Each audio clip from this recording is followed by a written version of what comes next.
আশির বা ৯০-এর দশকের শিক্ষার্থীরা মেমোরি রিকল করলে এক বাক্যে বলবে পাঠ্যপুস্তকে পড়ে এসেছি সাঁওতালরা আদিবাসী। চাকমা, মারমা, মোরং, খাসিয়া, মগ সম্প্রদায়গুলো উপজাতি।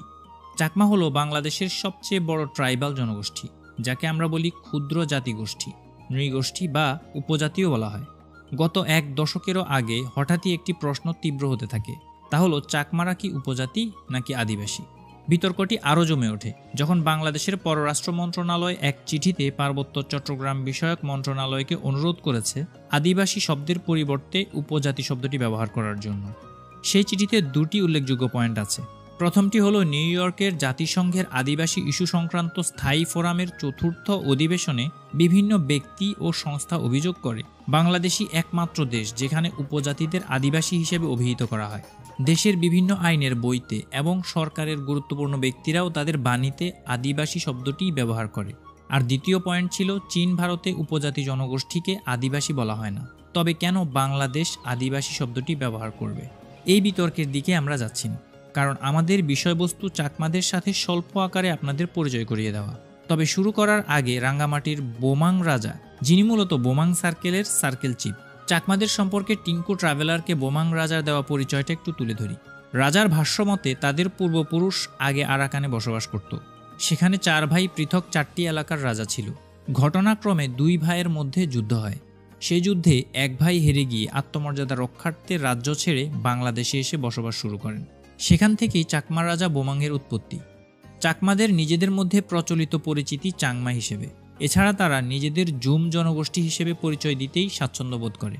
তাদের ভাষার নাম চাংমা, যা মূলত তিব্বতী বর্মীয় পরিবারের ভাষা। বাংলাদেশের 48টি নৃগোষ্ঠীর মধ্যে সবচেয়ে বড় চাকমা। এরা মঙ্গোলীয় জাতির একটি শাখা গোষ্ঠী। বর্তমানে মিয়ানমারের আরাকান রাজ্যে বসবাসকারী ডাইংনেট জাতিগোষ্ঠীকেও চাকমাদের একটি শাখা ধরা হয়। থেরবাদ বৌদ্ধ ধর্মের অনুসারী এই সম্প্রদায়ের সবচেয়ে বড় ধর্মীয় উৎসব হল বুদ্ধ পূর্ণিমা এবং অন্যতম প্রধান আনন্দ উৎসব বা সবচেয়ে বড় জাতিগত উৎসব হচ্ছে বিজু।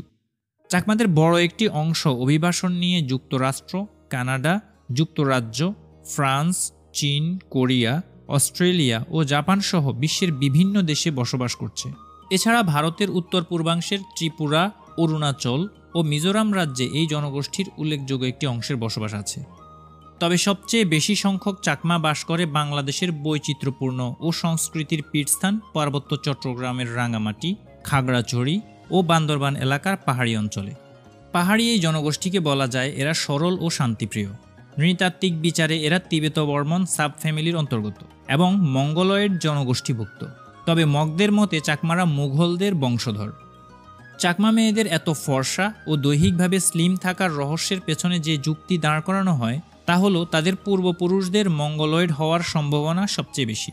যে দেশে সূর্যের তাপ যত বেশি সে দেশের মানুষ তত কালো, আর যেখানে সূর্যের তাপ কম সেখানকার মানুষরা হয় ফর্সা। মঙ্গোলীয়রা হয়তো প্রাচীনকালে এমন অঞ্চলে বসবাস করত যেখানে সূর্যের তাপ কম পতিত হতো, তাই তারা ফর্সা ছিল। চাকমারা তাদের নিজস্ব ভাষা ও লিপি চাকমার পাশাপাশি বাংলা ভাষাতেও যথেষ্ট সহজবোধ্য ও সাবলীল। চাকমাদের নিজস্ব সংস্কৃতি, লোকসাহিত্য ও ঐতিহ্য আছে। এই জাতির মহিলাদের পরিধেয় পোশাকের 2টি অংশ থাকে। নিচের অংশের পোশাককে বলে পিনন, যা বেশিরভাগ ক্ষেত্রে কালো বা নেভি ব্লু রঙের হয় এবং দেখতে অনেকটা সেলাইবিহীন লুঙ্গির মতো। পিননের বাম দিকে সূক্ষ্ম সূচিকর্ম ও বয়নশিল্পের নকশা থাকে, যা চাবুকি হিসেবে পরিচিত। আর উপরের অংশের বক্ষবন্ধনী পোশাককে বলে খাদি। খাদি আবার 2 ধরনের হয়, রাঙা খাদি ও চিবিক টানা খাদি। রাঙা খাদি নকশা করা থাকলেও চিবিক টানা খাদিতে কোনো নকশা থাকে না।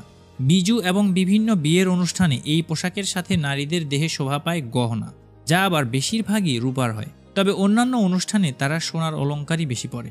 চাকমা পুরুষদের পোশাকের ক্ষেত্রে মাথায় হবং নামক এক ধরনের কাপড় পেঁচিয়ে রাখা ছাড়া তেমন কোনো বৈচিত্র্য থাকে না, তবুও তাদের দেখতে বেশ সুন্দর দেখায়। তাছাড়া খুব লম্বা সময় পর্যন্ত চাকমা নারী পুরুষদের দেখতে ইয়াং দেখায়, যার ভিন্ন রহস্য আছে বলে মনে করেন অনেকেই। পৃথিবীর প্রতিটি সম্প্রদায়ের খাদ্যাভ্যাসে ভিন্নতা থাকে, যা নির্ভর করে সেই জনগোষ্ঠীর সামাজিক, সাংস্কৃতিক, ধর্মীয়, অর্থনৈতিক ও পরিবেশগত বিষয়গুলির উপর।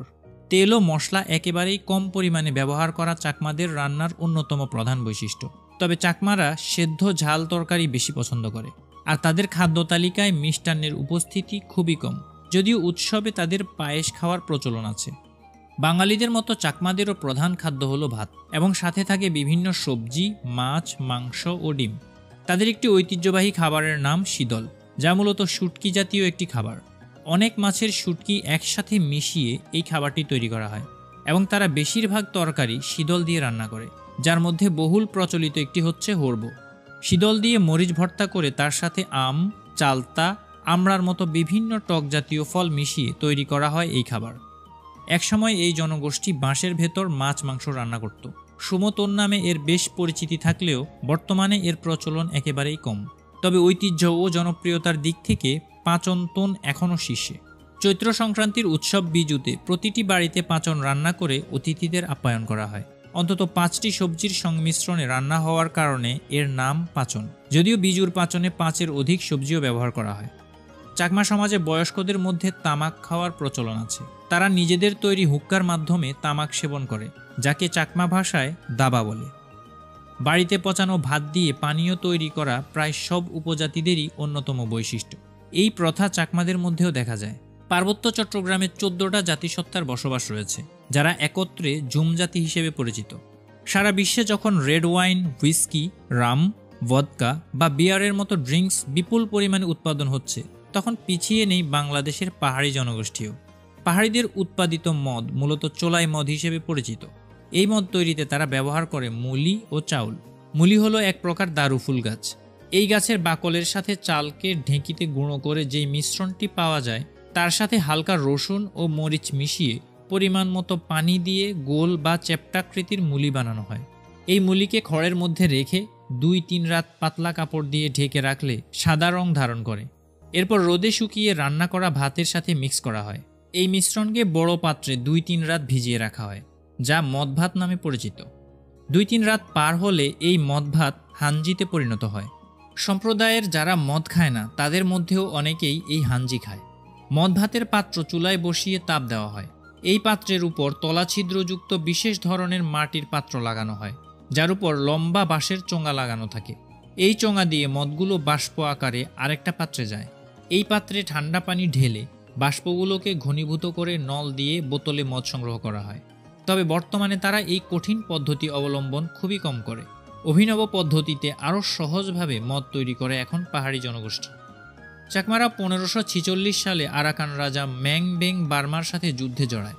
এরপর 1900 সাল পর্যন্ত বিভিন্ন সময়ে মুঘল ও ব্রিটিশ সহ অনেক গোত্রের সাথে অসংখ্যবার যুদ্ধের মধ্য দিয়ে যেতে হয়েছে তাদের।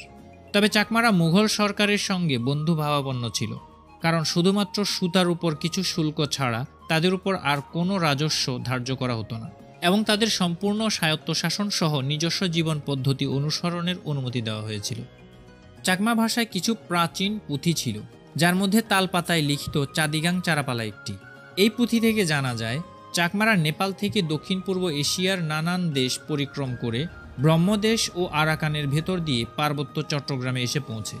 যদিও প্রাচীনকাল থেকেই এখানে তাদের আনাগোনা ছিল, তবে মাত্র 300 বছর পূর্বে পার্বত্য চট্টগ্রামে তারা স্থায়ীভাবে বসতি শুরু করে। তাদের আদি নাম শাক, আরাকানি ভাষায় চাক, আর চাটগাঁয়ে ভাষায় চাউমা এবং চাকমা ভাষায় চাকমা। চাকমা জনগোষ্ঠী যে পার্বত্য চট্টগ্রামের ভূমিজ সন্তান বা সন অফ দ্য সয়েল নয়, তা তাদের ইতিহাস থেকেই বোঝা যায়। পার্বত্য চট্টগ্রামের শুধু চাকমা নয়, মারমা, ত্রিপুরা সহ অন্যান্য ক্ষুদ্র নৃগোষ্ঠীর সদস্যরাও কেউই সন অফ দ্য সয়েল নয়, এবং এত দীর্ঘ সময় আগে পার্বত্য এলাকায় আসেনি যে তাদের আদিবাসী বলা যাবে। চাকমারা আরাকান থেকে পার্বত্য চট্টগ্রামে আসায় বাংলাদেশ তাদেরকে আদিবাসী স্বীকৃতি দেয়নি, বরং পররাষ্ট্র মন্ত্রণালয় তাদের চিঠিতে দেশে বসবাসরত সকল ক্ষুদ্র জাতিগোষ্ঠীর ক্ষেত্রে উপজাতি শব্দটি ব্যবহার করার জন্য অনুরোধ করেছে। উপজাতি শব্দটির ইংরেজি প্রতিশব্দ ট্রাইব, যা মূলত ঔপনিবেশিক নির্মাণ। এর দ্বারা বোঝায় তারা জাতির সমতুল্য নয়। এই প্রত্যয়টির মধ্যে রয়েছে অবজ্ঞা, অবহেলা এবং অসম্মানের গন্ধ। ঔপনিবেশিক শাসকরা সংশ্লিষ্ট জনগোষ্ঠীকে ইনফেরিয়র হিসেবে চিহ্নিত করার জন্য এই শব্দটি ব্যবহার করত। কোনো সভ্য রাষ্ট্র তার নাগরিকদের জন্য উপজাতি বা ট্রাইব শব্দটি ব্যবহার করতে পারে না, যেখানে সদস্য পদ উত্তরাধিকার সূত্রে অর্জিত হয় এবং যারা একটি সাধারণ পরিচয়ে পরিচিতি লাভ করে। এথনিক গ্রুপের 4টি বৈশিষ্ট্য আছে। তারা জৈবিকভাবে বিলোপ থেকে বেঁচে থাকতে সক্ষম। সদস্যরা সমরূপ সাংস্কৃতিক বৈশিষ্ট্য এবং মূল্যবোধ ধারণ করে। সংশ্লিষ্ট নৃগোষ্ঠীর সদস্যরা একে অন্যের সঙ্গে যোগাযোগ এবং মিথস্ক্রিয়া করে। সংশ্লিষ্ট জনগোষ্ঠীর সদস্যরা মিলে এমন একটি প্রকরণ তৈরি করে যা তাদের অন্যান্য সামাজিক প্রকরণ থেকে সহজেই স্বাতন্ত্র্য এনে দেয়। আদিবাসী প্রত্যয়টি নব্য সাম্রাজ্যবাদী এবং কিছু সংখ্যক পাহাড়ি নেতার বাণিজ্যিক ও রাজনৈতিক স্বার্থে ব্যবহার করা হচ্ছে। বাংলাদেশের পার্বত্য চট্টগ্রাম এবং সমতল এলাকায় বসবাসকারী নৃগোষ্ঠীর জন্য সার্বিক বিচারে যা প্রয়োগযোগ্য নয়, তবে সংখ্যা ও মর্যাদার বিচারে এবং বিতর্ক এড়ানোর জন্য পার্বত্য চট্টগ্রাম সহ বাংলাদেশের বিভিন্ন এলাকায় বসবাসকারী গোষ্ঠীকে আমরা ক্ষুদ্র নৃগোষ্ঠী বলতে পারি। তাহলে জাতিসংঘ সহ কোনো আন্তর্জাতিক সংস্থায় এ ব্যাপারে প্রশ্ন উঠবে না, আর ক্ষুদ্র নৃগোষ্ঠীর সদস্যরাও তাদের যথাযথ মর্যাদা এবং গৌরব ফিরে পাবে। বাংলাদেশে বসবাসরত ক্ষুদ্র নৃগোষ্ঠীগুলোর কৃষ্টি, সংস্কৃতি, সামাজিক রাজনীতি, বিশ্বাস ও মূল্যবোধ আমাদের মূল্যবান সম্পদ এবং ঐতিহ্যের অংশ। কি নামে ডাকবো এর চেয়ে গুরুত্বপূর্ণ হলো তাদের কৃষ্টি ও সংস্কৃতি যথাযথ সংরক্ষণ এবং বিকশিত হওয়ার সুযোগ করে দেওয়া, শিক্ষা ও চাকরি ক্ষেত্র সহ তাদের সাংবিধানিক অধিকার নিশ্চিত করা। আমরা যদি তা করতে পারি তাহলেই সার্থকতা। কল্পনা চাকমার অপহরণের মতো সাজানো ঘটনা ক্ষুদ্র সম্প্রদায়গুলোর সাথে সরকারের সম্পর্কের অবনতি এবং দেশের ভাবমূর্তির জন্য ক্ষতিকর। চাকমাদের ইতিহাস, ঐতিহ্য, শিল্প, সংস্কৃতি ছোট্ট এই ভিডিওতে শেষ করা সম্ভব নয়, তাই বিশেষ তথ্যগুলো নিয়ে সাজানো হয়েছে আমাদের আজকের ভিডিওটি। সম্ভব হলে পরবর্তীতে তাদের ইতিহাস ও ঐতিহ্য নিয়ে আলোচনা করব অন্য কোনো ভিডিওতে। চাকমা সম্প্রদায় সম্পর্কে যদি আপনাদের কোনো মতামত থাকে তাহলে জানাতে পারেন আমাদের কমেন্ট সেকশনে। বাংলাদেশের মুসলিম সম্প্রদায় পাঙ্গন সম্পর্কে জানতে এই ভিডিওটি দেখুন। পরবর্তী ভিডিও কোন বিষয়ে দেখতে চান জানাতে পারেন কমেন্ট বক্সে।